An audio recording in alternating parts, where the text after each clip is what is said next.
Аталган айылда 200-дөн ашык кожолук жашайт. Айылда болгону бир гана трансформатор бар. Жаңы конуштардын пайда болушу менен электр энергиянын кубаты жетпей келет. Сайыл учурунда орнотулган электр мамылары да чирип, дээрлик көпчүлүгү кулап калуу коркунучунда. Бул айыл элинде түйшүккө салат. Чоң атам айтышы боюнча 1960 жылдары коюлган экен столбалар. Азыр аркада көрүп атасыздар. Столбалардын акылдарын жараксалууга келген. Бизде свет өтө эле начар, акыбалысы начар. Телевизорлор иштебей калат, көрсөтпөй калат. Свет өтө эле начар. Жашоочулар тамак аш жасап ишмек түгөл сыналга да көрө алышпайт. Анткени электр кубаты жетишпейт. Лампалар кызарып жанганы менен жаркыраган жарык бере албайт. Бул көрүнүш болсо балдардын сабак даярдоосуна да тоскоолдук жаратат. Мындан сырткары электиктерде жол азабы да түйшүккө салып келет. Жолборс айылында эң көйгөй оор маселелердин бири ошо электр трансформат немелери, столба, свет, столбалар өтө кыйын акыбалда турат. Мына өзүңүздөр деле көрүп атасыздар, мына столбалар уже жыгылайын деп чирип, ошо немеси жетип калды. Ана свет өтө слабый. Кечкизин балдарыбыз сабак окуганга плита иштете албайт, светибиз саат уже 7-8ден кийин бизге жарык гана кичине неме кылып берет да. Автомат машиналарды иштете албайт, газ плиталарыбызды иштете албайбыз.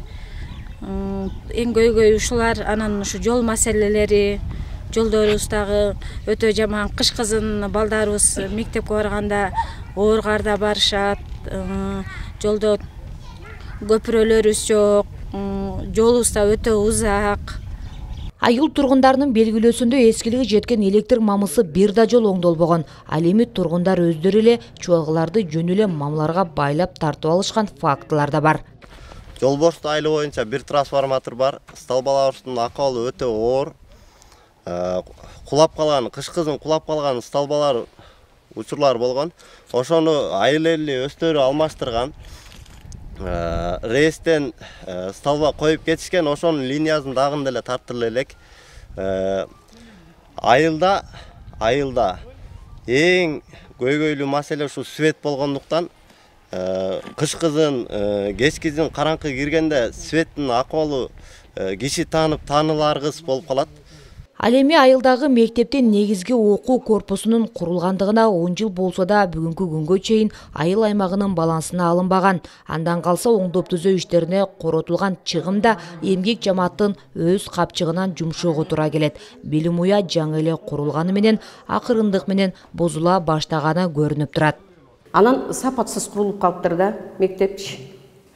Бул мектепке баланска деле кире элек али мектебибизчи. Анан полдору түшүп атат. Бирок жыл сайын оңдоп берип атышат. Түшкөндө оңдоп беришет. Дуалдары болсо көчүп атат. Ар кандай болупчу.